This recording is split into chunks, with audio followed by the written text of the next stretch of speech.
So how can you get a free replacement title for your vehicle if you've lost it? Well, first of all, start with the premise that if it's your car, you deserve a title. If you're the legal owner, you deserve to have a title for that vehicle. Most states only charge about $5 for a lost title. The question is, can you get qualified to have a lost title issued to you? That's really going to be the question.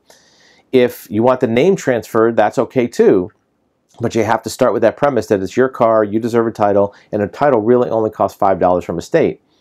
Most times additional money is paid out of ignorance or lack of knowledge about the process to get the title. You're paying some company or some person to do work for you that you could do yourself if you just knew about it.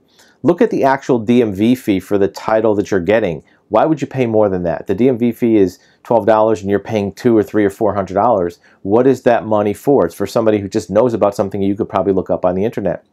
If you need help, it's okay, but make sure it's a reasonable amount. Anything more than about $100 should be a red flag that there might be other things wrong with that transaction. It could be that the process being used is not correct. It could be that the mechanics of that process may be illegal. Some of the outside companies that get titles require that you transfer the car to them. They get a title in their name and then they transfer it back to you. That's a huge risk. Anything can happen and you could lose your car altogether. You also want to make sure that the process is not loaded with false statements. When you're signing a title application, you're signing saying that everything is true. And if you're having somebody else do it, you don't know if they're using a process that has false statements just because it's easier for them to do and doesn't cost as much money rather than looking out for your best interests. You want to make sure you're not helping somebody jump title on a car where you're jumping from one owner to another without documenting that ownership and trying to evade sales taxes.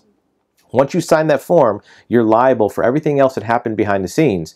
Just using in some out-of-state loophole in some other state might technically be legal, but it might create some other improper representations. If you're putting an address for a state, or if you're presenting a title to your state from outside your jurisdiction, it might be representing that you moved there or the car was in that other state. And if those things are true, it could put the title to the car at risk, the ownership at risk, and other products at risk. So if you're paying any more than a few dollars to get a title, look at what that money's for and what somebody's doing behind the scenes to get your title to make sure it's legal and you're not going to get in trouble later.